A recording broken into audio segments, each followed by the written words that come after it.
HotHardware 2.5 Geeks. We'll have GeForces and Legions and ThinQs and Corsairs and Pixels. Damn it.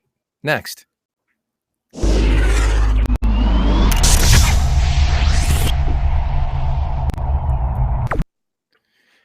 Hey, welcome back to another episode of HotHardware's 2.5 Geeks. I'm feeling a little surly today, so you'll have to forgive my slight cussing there in the tease. But yes, I'm strapped with attitude right now. The week's been fighting me, but it's hump day, and we're getting over that hump. Dagnabbit. I'm here as always with my compatriots, the illustrious Marco Chiappetta and the infamous or famous, take your pick, Chris Getting. Gentlemen, how's it going? Going good, man. No complaints. Excellent. Chris, going good for you. What are you imbibing today? What do you got for suds, brother? I have Finder, but more importantly, it's finals week on campus, so I didn't hit any traffic coming home like I thought I was going to. But nice. Yeah, this is the Finder New England Double IPA, and it is delicious. Finder, is that just the name of the beer, or is that the brewer as well? I think that's the name of the beer. This is who is the brewer? Let's see. Oh, it's Shipyard. Sometimes I didn't realize it was Shipyard. They do good stuff. But yeah, nice IPA. It's still pretty hoppy for a double IPA. They haven't quite mulled over it with malts, but very, very good. Subtle yet unassuming, perhaps? It's a little more than subtle. It's good. It's not subtle and it's not unassuming. Excellent. Well, Chris, we've talked about this before. We really should get a beer sponsor for the cast. That'd be cool. All right, I've got one lined up. We just need to contact them and jump on it. I was in a band when I was in high school and in through college, and we called it free beer so that we'd get people to come see us. Free Did beer. It work? Not really, but that's all right. Hey, so anyways, are you getting over the hump there, Marco, or what? What's up with you? I am. We're traveling next week. I am in the middle of testing a boatload of Samsung Enterprise SSDs. I could probably reach one. Hold on a second. Here, I got one here. Oh, so I have a WD SSD that I was testing, and then 6 more Enterprise SSDs from Samsung. You can see this is the longer gumstick form factor. This is the 983 DCT. I believe this one is a 1.94 terabyte. Very, very sexy. But I incorporated some new tests and some new stuff into the Enterprise SSD testing. Hopefully it comes across well and doesn't clutter up the page too much, but I think I have some cool data. I'm going to try to pull at least one of them off for tomorrow, if not for Friday. But yeah, just got my nose to the grindstone this week. I hear that, brother. I hear that. We are running flat out as always, but good things to work on and talk about. In the tech scene, it is earnings season. AMD's doing some pretty good things these days. Intel announced today. Nvidia announces next week. So things are firing. Now, if we can only get a few more hours in the day, we'll be good, right? So, or win the lottery, so we can work at a much more leisurely pace. That would be cool. There's a concept: win the lottery and then start up I don't give a crap. It'll be done when I'm ready.com or something like that. There you go. It'll be done when it's ready.com. That's perfect. There you go. If you don't like it, tough.com. Tough. Yeah. Deal. Brutal. All right. Well, let's stop pissing and moaning, shall we? And talk about the tech headlines and the reviews at HotHardware that we've got cooked up. Some pretty interesting stuff, I would say. Marco, you've spent some quality time with NVIDIA's GeForce GTX 1650 budget gaming on Turing. Almost sounds like an oxymoron to me. Is it, Marco? No, it's on budget, and it is a brand new Turing GPU. So you might look at the name, see GeForce GTX 1650, and think this is simply maybe a lower clocked 1660, or maybe with a couple of blocks disabled. But it actually is a new chip. It's based on the TU117. It is a smaller GPU than the TU116 on the 1660 and 1660 Ti. It is comprised of 4.7 billion transistors instead of the 6.6 of the bigger chip. And what that means is fewer units on there, narrower memory bus. So we're looking at 896 CUDA cores on here with a 128-bit memory interface, and the cards have 4 gigs of RAM on them. So we got to look at an EVGA GeForce GTX 1650. Like the 1600 series, there will be no Founders Edition. There are only partner custom boards for the 1650 coming. And we got to look at a really nice card from EVGA, the EVGA GeForce GTX 1650 XC Ultra Black. So definitely a mouthful, but nice 2-fan, 2-slot card. It has the same clocks as NVIDIA's reference specs. And if you look through the numbers, what you'll see with the 1650 is sort of what you probably expect. Trails the 1600, decimates the 1050 Ti most of the time. You know, it kind of lands in the same spot that the 1050 Ti did. Hangs with the 1060, sometimes loses, sometimes it's right there. And their MSRP is starting at $149, so the most affordable Turing GPU yet. Huh. And would you recommend it? That is a much harder question to answer. So if you look through the numbers, if you come by HotHardware and you check the numbers, what you're going to see is that the card, it hangs with a Radeon RX 570, or when it loses to the 570, sometimes it loses pretty badly to the RX 570. And you can find RX 570s with more memory, so 8 gig RX 570s, for less money. You could find them for about $139 right now. Plus, with the promo AMD's got running, you have 2 free games, and 2 free good games, like the Division 2, and I think it was Devil May Cry 2. I don't remember exactly the other title. So if you're looking strictly for performance, the 1650 is a tougher sell right now, because in the current landscape, it's tough to beat the RX 570 for $140. It's a really strong GPU for $140. But what the 1650 has going for it is it's a really low powered card. So the particular one we looked at from EVGA had a supplemental power connector on it. So it has a, PCI Express power connector, but the card only has a 75 watt TDP. So some of them, or many of them, don't require supplemental power. So if you have a system, let's say you bought a white box system, it's on integrated graphics, it was cheap, but now you want to step it up, but it has a crappy power supply, and you don't have a PCI Express power connector that can support a higher end GPU, it's basically the best option in that case. So I fully admit that's a small slice of the market, but if you have a system and power is a big concern, it's a great 75 watt card. Most people that have the power, though, you can get a lot more performance for less. And if you spend a little bit more money, you can get a lot more performance. So, a 1660 or something like a Radeon RX 580 for under $200 offers a lot more performance. Gotcha. If you have the money. Yeah. Of course, that costs more too, but it is what it is. Yeah, there was a lot of scuttlebutt about this card from the folks at Nvidia, or about what Nvidia's strategy was with it. It was a quiet launch. We didn't get cards until after the announcement was made that it existed. Drivers came after that. It was sort of, a little bit of a stealth launch, and when that happens, typically you sort of wonder, okay, there's a variable here that, I don't know, they're not trumpeting from the highest marketing mountaintop or whatever, if those exist.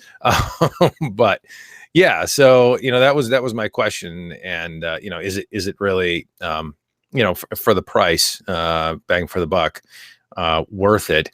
Sounds to me like perhaps it's a bit of a tweener, right? Yeah, here's one more wrinkle. Really easy to overclock, right? So I got over 2 gigahertz with literally moving a couple sliders in EVGA's precision utility. If Nvidia launched it at 139 with slightly higher clocks, the story, and it's absolutely got the headroom, right? So I think the boost clock out of the box was something like 1600 something. Let me double check. Let me not get this wrong. Give me 10 seconds. The boost clock out of the box is, why is my chart's all screwy? What's going on here? Is 1665 megahertz. So, you know, I got almost 500 megahertz, 400 megahertz out of the thing. So if they drop the price $10, $15 and boosted it 100 megahertz, it's a different story.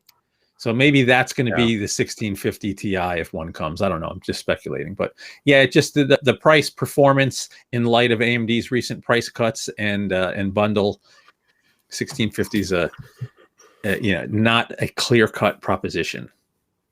Pretty good power story, right?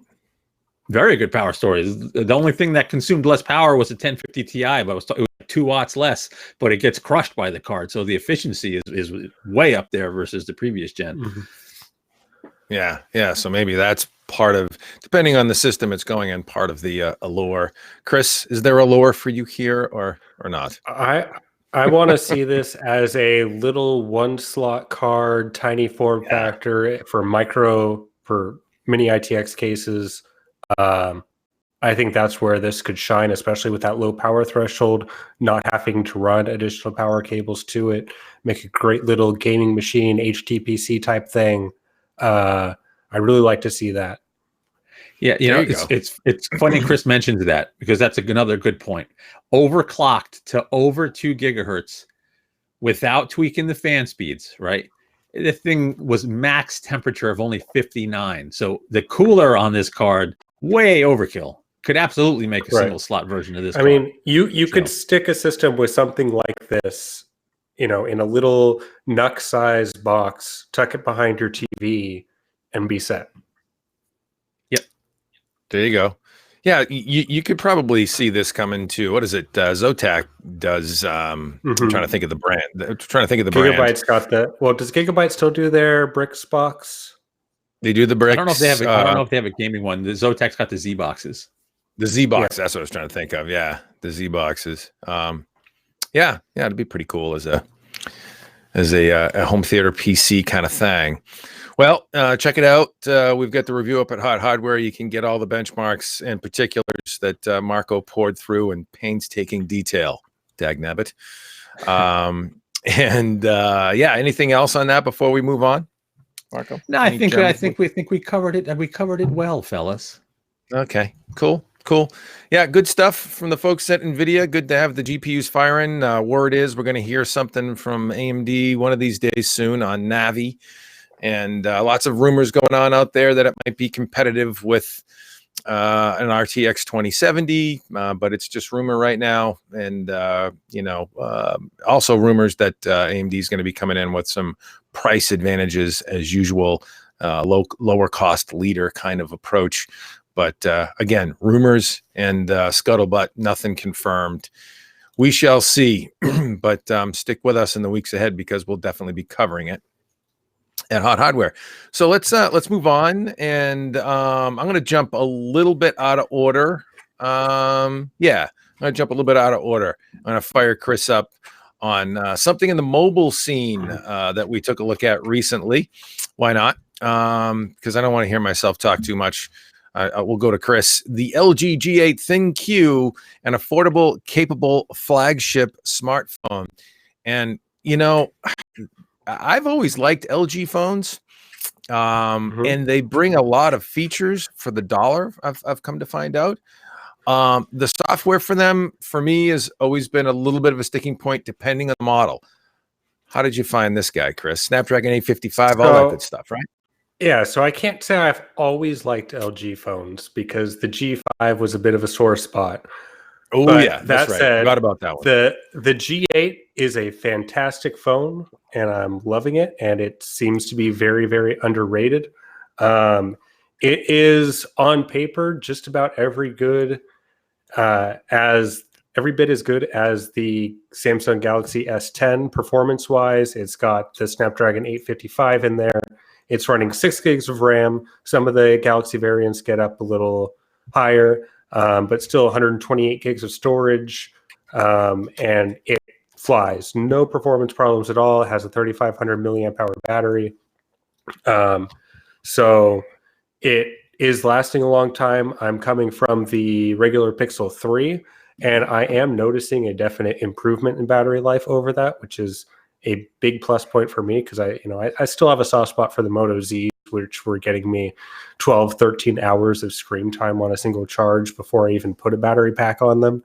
And I'm not quite at that level with the G8, but I'm definitely comfortable up above 8 hours of screen time. So very positive there. And it just kind of works.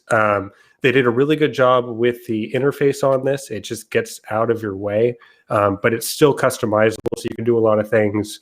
Like with the notch here, I have the notch currently hidden. So you can see the notification icon, the clock, signal, and information up there, but it's otherwise blacked out. So it's not really distracting. And because it's an OLED display, it does black out very well. So you're not really going to notice it. If you're watching a video, you're going to have the pillar boxing on either side, but it's not going to be too terribly distracting. You can punch in if you want to, though I find I don't really like to do that myself. But if you want to, you can get that really nice cinematic 2:1-ish ratio on there to look good. Some video, if it's wide enough at that point, will cut into the notch. So that's another thing to consider. But overall, I think they've done a really nice job on this. And the impressive part on it is the camera, actually. So just throwing the camera on auto, it does a great job. The pictures look good. With the AI camera option, it's able to identify what's in the scene, whether you're looking at food or a flower or a person, and apply different presets basically to the image. So it'll adjust the contrast curve, adjust the color saturation and things to be more appropriate to whatever you're shooting. So you can very quickly take your shot, get it posted, not have to fumble through any post-processing stuff before you get it on Instagram, whatever you want to do with it. In some cases, I found it is it lowers the contrast a little too much, and I'd like to see a little more contrasty image. But of course, if you add contrast, then you're losing some dynamic range. So, it's a trade-off you can certainly work with, and it's always easier to add contrast than to take it away. So that's not a problem. And it comes in at a really great price. So if you get it on contract through Best Buy, for example, you can get it for $650, which is, for a full flagship quality phone, a really good price right now. Yeah. Samsung, we're pushing 1,000. Yeah. And actually, so is that on contract, or I think you can get it unlocked at Best Buy as well for $649? You can get it unlocked, but their activate later pricing, it was at $700. It's currently at the MSRP of $850 for activate later. Gotcha. But we've seen the sale before. It'll probably be back. But if you're activating right in the store or right as you get it, then you can pick it up for that really nice price. And then like Verizon had it on their financing for what totaled to be $500 or $490 over a 2-year finance. So not bad. Boy, I tell you, for that price, no, really, it hits a lot of check boxes. The other thing that impressed me was the resolution on the display. Now, I'm not sure in a 6.1-inch display you need this kind of pixel density, but 3120 by 1440 resolution. So 564 pixels. 2340, I think. Oh, okay. 2340. Did I typo somewhere? Yeah, probably. Yep, I think I typoed in the spec list. 1440. I think it's 2340 by 1440. Right, so it's still very good. 1440p. Yeah. No, that's pretty cool. And so 6 gig of RAM, 128 gigs of storage for $650 if you get it on a contract. That's a whole lot of horsepower, 3,500 milliamp hour battery, and of course Android 9 Pie, Snapdragon 855. Yeah, that's what strikes me with LG is the value they bring for their flagship handsets, where many of the manufacturers are stepping in at $1,000 to start for a config like this, 128 gig of RAM, 120 gigs of storage. That's typically, you know, $1,000 SKU. Not so here. And with that kind of display, they're being very aggressive with the pricing. How is the display from a an image quality standpoint? I mean, LG does great OLED stuff usually. It's fantastic. I would say it's, you know, next to the Pixel, it's on par, if not a little better. It's a little more vibrant. I think the Pixel is a little less saturated by default. But of course, color profile on either of these to get where you want.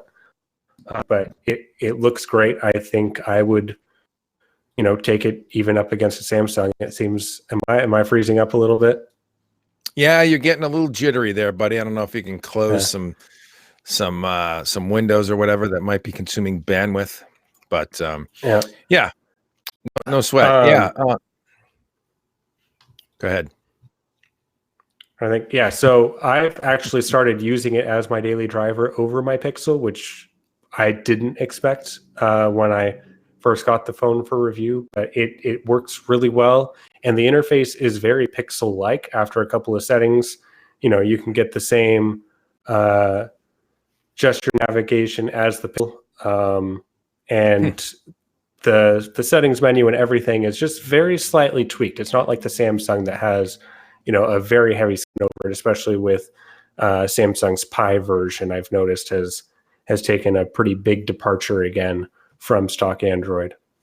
Yeah. The One UI's from Samsung is slightly trimmed down, but it's still in spots, in my opinion, gets in the way a little bit. But yeah, no, I'm happy to hear that the software is not an issue for you, especially if you've been living on a Pixel where you get spoiled by that bone stock Android. Mm-hmm. Marco, you saw this device firsthand as well. What did you think about the G8 ThinQ? I did. I think really, really beautiful phone. My wife actually totes around a G7 ThinQ, and that phone over its lifetime has proven to be really nice. And the G8 seemed like an upgrade across the board. Bunch of really cool features, you know, from the gesture control to the way the speaker works through the glass. I forget the name of the tech, what they call it, but there's Crystal just lots of OLED, I think. Yeah, the Crystal OLED audio or something to that effect. But overall, I mean, it's really a flagship type phone. I mean, it's not cheap, but it's not that crazy flagship $1,000 price like everybody else, you know? Yeah. You know, it's funny. LG, you know, they I don't think they get enough respect. I think they're underrated and sort of sleeper sort of brand when it comes to smartphones. There must be a region of the world where they do really well.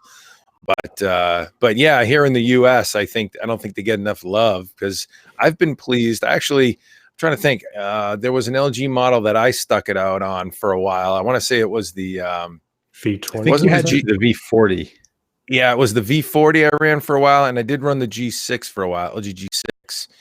And no, they make good stuff. So check them out. Check out Chris's review at HotHardware, the LG G8 ThinQ, right up there on the main page. You don't have to drop $1,000 to get premium decked out Android goodness, right? Good stuff. So all right, let's move out a little bit, and I'm going to have you guys jump in on this with me as well. But one of our guys, Chris Ledenikin, took a look at a new gaming laptop from Lenovo, the Lenovo Legion Y740. We did a deep dive review on this puppy with benchmarks. This is a 15-inch machine. There's also a 17-inch variant. This is the 15-inch model you're looking at right there. And it is the Lenovo Legion, or the Legion brand from Lenovo, is their gaming brand. So this is a gamer's targeted notebook.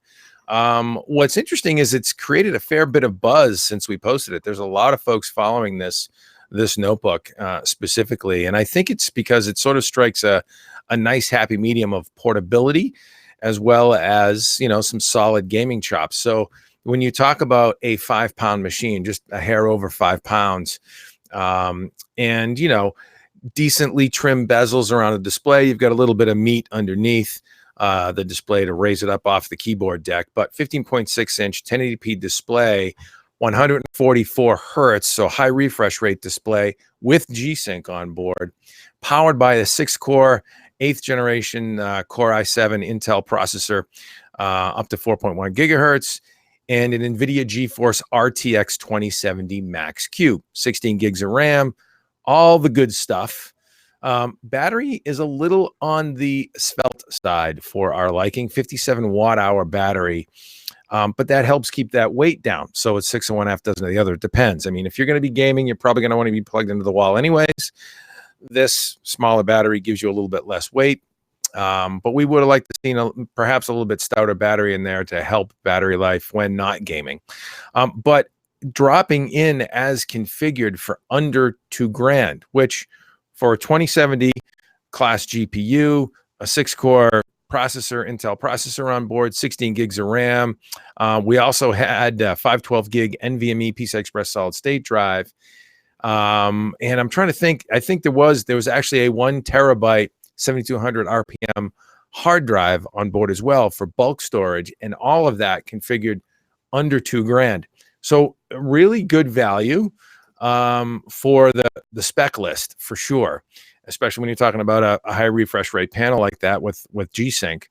You're talking about perfectly buttery smooth gaming, where with G-Sync, obviously adaptive refresh rate as well. So it's not only a fast panel, but it will match its output to the GPU. They'll be in sync. That's what G-Sync does. Prevents tearing and jitter. And so it's actually quite a configuration for under $2,000 these days. You get a config like that, and you're usually talking north of $2,000 easy, 2,500. So we liked it for the price. The performance was solid. 2070 Max-Q usually, keeping pace with, I think it's like 1080 class performance, beating a 1070 for sure. But lots of goodness on board, and able to push playable frame rates at any title at 1080p, high image quality settings, all decked out. So yeah, good stuff from the folks at Lenovo. Wish we had a little bit better battery life. Tends to be, because it's a 5-pound machine, tends to thermally saturate a little bit. That's kind of par for the course with these Max-Q design notebooks, these thin and light notebooks that are coming out. But it's, in the package, packs a lot of firepower. Marco, what were your thoughts on this guy? I know you helped me pour through the pre-edit before we published. Yeah, so I think this is actually a really cool machine for a couple of reasons. Of course, all the performance you talked about, that nice G-Sync screen.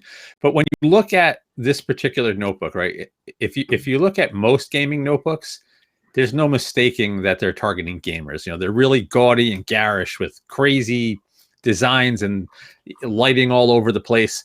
Yes, this has lighting. Yes, this has a more aggressive design than something like a ThinkPad that would come from Lenovo.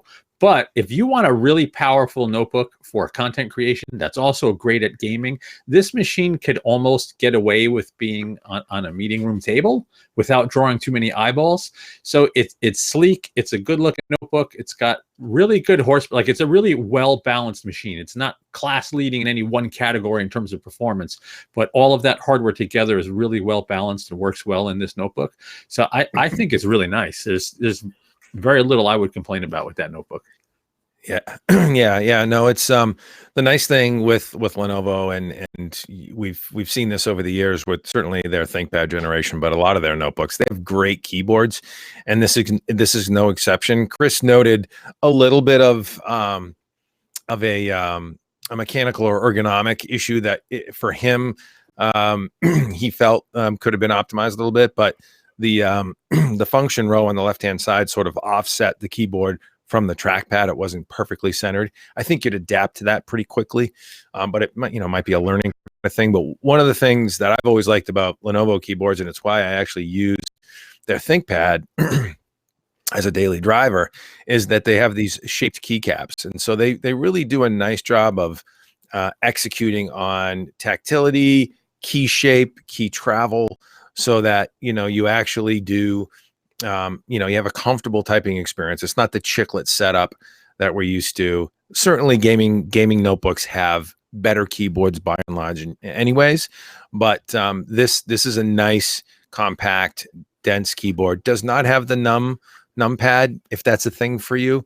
There's a drawback. It does have that function row on the left. You can see it right there.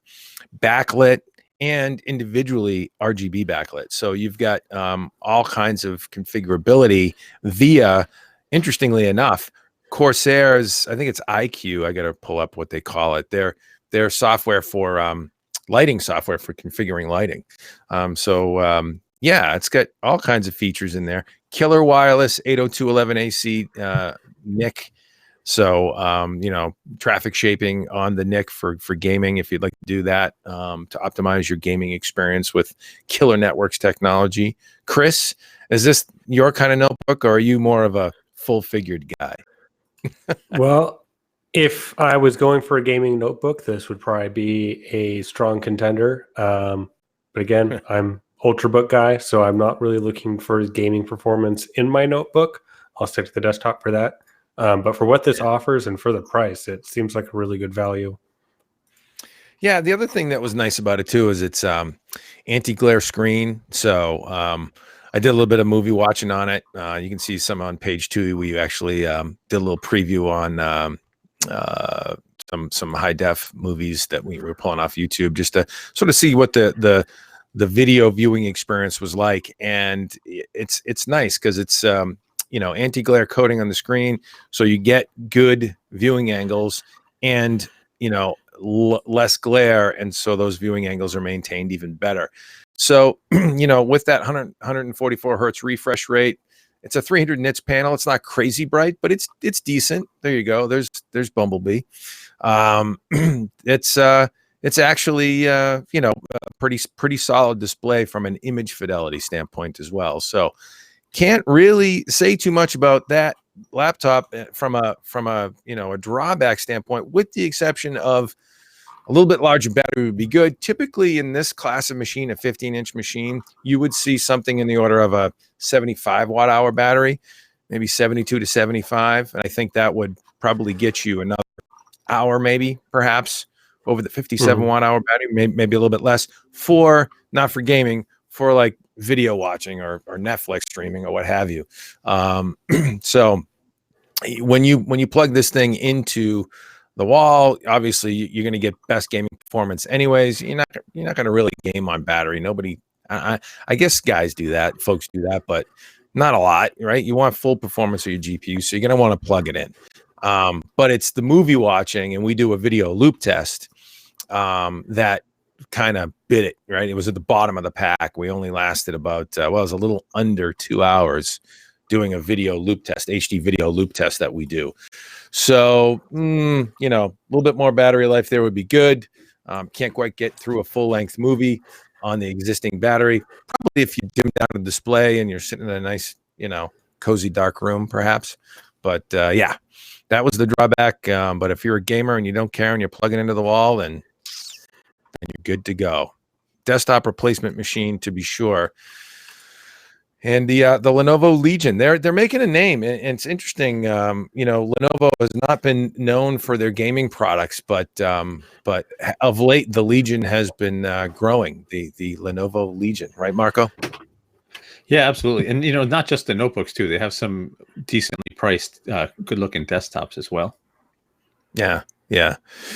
So that is the Lenovo Legion Y740. Check it out. Lots of configurations. I think it starts at around $1,300 or something like that. So lots of lower price configurations if you'd rather keep a few bucks in your wallet and maybe trim down on the GPU. You can get a 2060 variant. You can get a little less storage option, a little less RAM, that kind of thing, to get the price down. You can't, interestingly enough, you don't have an option to supplant with a lower, like a quad core CPU. It's that 6-core variant. That's all you get. So that, I think that keeps the price up a little bit. But anyways, that is the Lenovo Legion Y740 gaming laptop. Check it out. We've got the review up in all its glory. Let's move on. Let's move back to let's talk about coolers. There's another review up we did for the folks at Corsair, and this product's been out for a while, but I took a look at it, and Chris Ledenikin did the review on it as well. let's move to coolers, and then we'll finish up on the Pixel. The Corsair H100i RGB Platinum Liquid Cooler review. That's a mouthful.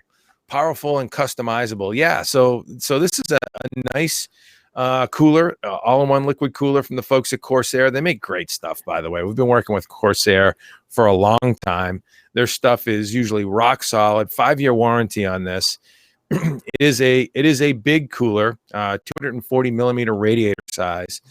Airflow is 75 CFM, and it is quiet as a mouse. Noise level is 37 dB. It actually does a really nice job of cooling things in a real, comfortable, quiet profile. So if you're that kind of, PC builder, you're looking to put together a rig that gets the job done from a cooling standpoint, performance-wise, but you want to make sure you keep the acoustics in check, and you don't have to put on the headphones to game. This could be a good option for you for sure. Supports lots of different sockets, certainly LGA 1150, 13, 2011, 2066, all of them, and then all the AMD sockets as well, including Threadripper, the TR4 socket, and RGB lighting. How can you go wrong, right? So again, you've got that IQ software, the fans that come through with the cooler are RGB capable and lit, and the block itself, the cooling block itself, is also has a little RGB ring of lighting bling around it as well, around the Corsair logo. And yeah, so it's a cool setup for sure, literally and figuratively. And Corsair folks do a good job. They did not miss it on this one. It's really an update, I think, to the 100i from last year, and they just RGB'd the thing, baby. Marco, what do you know about this bad boy? I mean, it's hard to follow up the excellent summary that Big Dave just did, but no, but God help you. This is, it's not Corsair's top of the line liquid cooler. They have triple fan, larger models, but for a 240 millimeter, really full featured with basically everything from, software control to RGB lighting to good looks to mounting for basically every modern socket. Really, really nice cooler. I think the only negative that Chris pointed out, and I think it's only on this one particular socket, is it uses the stock mounts on socket AM4 boards. So if you have a motherboard that's not, that's particularly thin or flimsy, it might flex a little bit if you really crank this thing down. But that's really any cooler will do that. That's got screws for mounting or anything where you can over tighten. So it's a minor niggle. It worked fine. You didn't have any particular issues with temps or anything. But yeah, this is a really nice cooler. If you're looking for an all-in-one, want to do some overclocking, want to have some headroom, also want it to look good, absolutely should be on the short list. Boy, we're being generous today, and we should probably tell folks that this may be a little bit by design on occasion, because we call ourselves Hot Hardware, because we typically try and go after the halo products, the products that are standout, that have some great features and functionality. It's not mediocre hardware; it's hot hardware. So yeah, we're being generous today, but these are some good products, and the folks at Corsair put together. Chris, I know you took a look not long ago at a family of Corsair coolers, and this is maybe what was in that mix, right? The pre-RGB version. Oh, I think I had the 110i, the 115i, and the 150i, but the 110i was very similar. It was a 242 fan setup, just like this. And I wanted to say too, with that AM4 mount that they have on the block here, it's actually a lot easier to install than AMD's own coolers, in my experience, because you can loop them in and screw them on very, very easily. And I find when I'm doing the stock coolers on the AMDs, I tend to be fighting with it a bit to get it positioned just right, which is probably leaving it more prone to damage than something like this, even if you over crank it a little bit, which try not to do. I mean, you get it to a little bit of resistance and just leave it there. It doesn't need to be locked down by any means. But yeah, I've been pretty impressed with the Corsair liquid coolers I've used. Their tubing is nice and flexible, so you can really orient it how you want, and you're not fighting to, not kink it or something like that to get it in there. So I think they're definitely solid products. Yeah, and FYI, I just checked it out on Amazon. Tons of great reviews. It's got 4.5 stars. 4.5 stars, almost 500 customer reviews, and it's currently on sale for $10 off. So we have it listed in the article at $129.99, but it's actually $20 less than what we had it listed at. It came down. It's now available at $109.99. So check that out. I dropped a link in the chat, and we can drop it in the description once we post up the show notes. The Corsair H100i RGB Platinum. Actually, I'm sorry, I just linked to the Pro. I'll have to pull the Platinum up. I don't know what's the difference there, but what's the difference between a Platinum and a Pro? Do you know, Chris? I don't offhand. There's the Platinum. Well, the Pro I don't think has the RGB fans, right? Yeah, I don't know. The Pros I looked at didn't have RGB fans, but they had the maglev fans that were very nice and quiet. Well, this one says Pro RGB, so I imagine it's RGB. Weird. The block is RGB on the Pro. Okay. I don't know if it's the same for the H100i or not. I haven't looked at it. I get you. Yeah. No, you're probably right. Yeah, no, and those fans are super quiet as well. It's good stuff. The RGB magnetic levitation fans, maglev. Cool stuff. Yeah, actually, it's looking like it's selling for $159 if you wanted that one. But the RGB Pro is probably pretty similar with a little less bling on the fans. Yeah, the performance should be right on par. Yeah, I just linked the Platinum. Cool. All right, so there you have it from the folks at Corsair. Let's move on and close out with some mobile goodness. The Pixel 3 and Pixel 3X, Pixel 3a and Pixel 3 XL have been announced from the good folks at Google. There they are with all kinds of bells and rings on their fingers. That's kind of weird. Like, I don't know what all these people with the rings, multiple rings on their fingers. That's a fashion statement, I guess. But Google saw fit to use those hands to showcase their phones, and there they are. The Pixel 3a and the Pixel 3a XL priced from $399. So these are more mid-range devices, Snapdragon 670 powered, 4 gigs of RAM, 64 gigs of storage. That's the general setup, the standard setup. Pixel 3a XL takes you to a little bit larger 6-inch full HD display, 2160 by 1080, with a 3700 milliamp hour battery. And the 3A is the smaller jammy at 3000 milliamp hour battery, and it's a 5.6-inch full HD display. I am now rocking the 3A XL right here. There it is. See if I can get it into the frame a little better. And, I really like what Google has done with their design signature here. They do a nice job of putting together materials and workmanship now that it feels distinctively like a Pixel phone.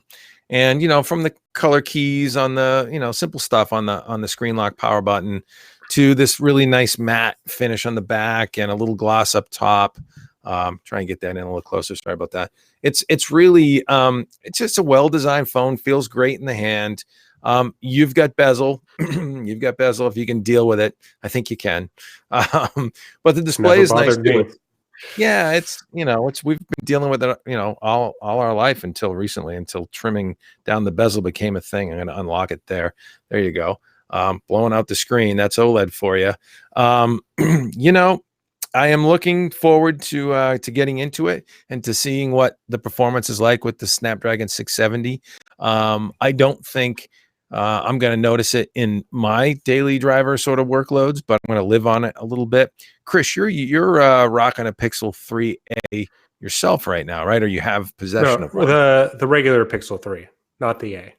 So I've got. Oh, that's the regular Pixel 3. Okay, that's Snapdragon 845. Yeah. There you go. Like you said, I don't think most people are going to notice the difference between a 670 and a 845 or even an 855. If you're just browsing websites, loading up YouTube, even doing some productivity type stuff on the phone, email, documents, etc. They're going to handle it pretty similarly. It's really only if you're doing 3D intensive gaming on your phone that you're going to notice the difference. Yeah, the 855 and the 845 are going to be a little bit snappier, but I really don't think you're going to notice unless you're holding them side by side. The 600 series from Qualcomm has been fantastic. I never really had a complaint with my Moto Z Play, Z2 Play, Z3 Play that were all 626 and 630. I think were the Snapdragons in those. So they're all going to be more battery efficient. So especially with the XL and that 3700 milliamp hour battery, it should be kicking for a nice long time. Yeah, that was the allure for me, and I might actually port over to this to try it out as a daily driver and see how it handles, because of two reasons. Actually, the 3700 milliamp hour battery with that Snapdragon 670 will be a killer combination from a standpoint of, I have to keep unlocking this, that's annoying. It'll be a killer combination from a standpoint of battery life. It really should be excellent, and I want to see how that rolls. The other thing that's great about these, if you're on the Google Fi service, which tends to be a pretty price aggressive service, on a Pixel phone, you get carrier switching. And what I have right now is I'm actually running the OnePlus 6T. And unfortunately, in that mode on Google Fi, I'm strapped to, it's compatible with Google Fi, but I'm strapped to T-Mobile. Whereas in a Pixel phone, it will carrier switch to the optimal signal in your area at the time, whether it be switching, T-Mobile, AT&T, Verizon, it'll just switch. And so that's pretty cool. And I want to try that out and see how it performs. I haven't tried Fi on a Pixel, and I've always lived on a third-party handset that's just compatible. This will be interesting to check out for sure. There's one other feature I'm missing from my Pixel on the G8, and that's the call screening. Changed my life. Just be able to screen the call and not have to answer 18 spam calls a day. It was glorious. So I wish that would come to other phones. It is a really nice perk of having a Pixel. Also, I did misspeak about the G8 ThinQ screen resolution earlier. It is 3120 by 1440, but it runs in 2340 by 1080 by default. So it does down res a bit. But even then, I'm running in the 2340 by 1080 right now, and you don't notice that it's off. Like, it still looks good, and it conserves your system resources a little bit, so you do get better performance out of it because it's not rendering as much. So I wonder. It is 3120. Gotcha.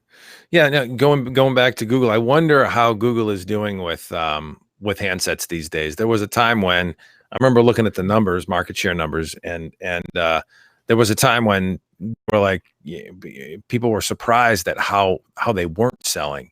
I think now that's changed quite a bit, and Google's doing pretty well with handsets. I have to look at the numbers. I think the sales are still down from what they want it to be.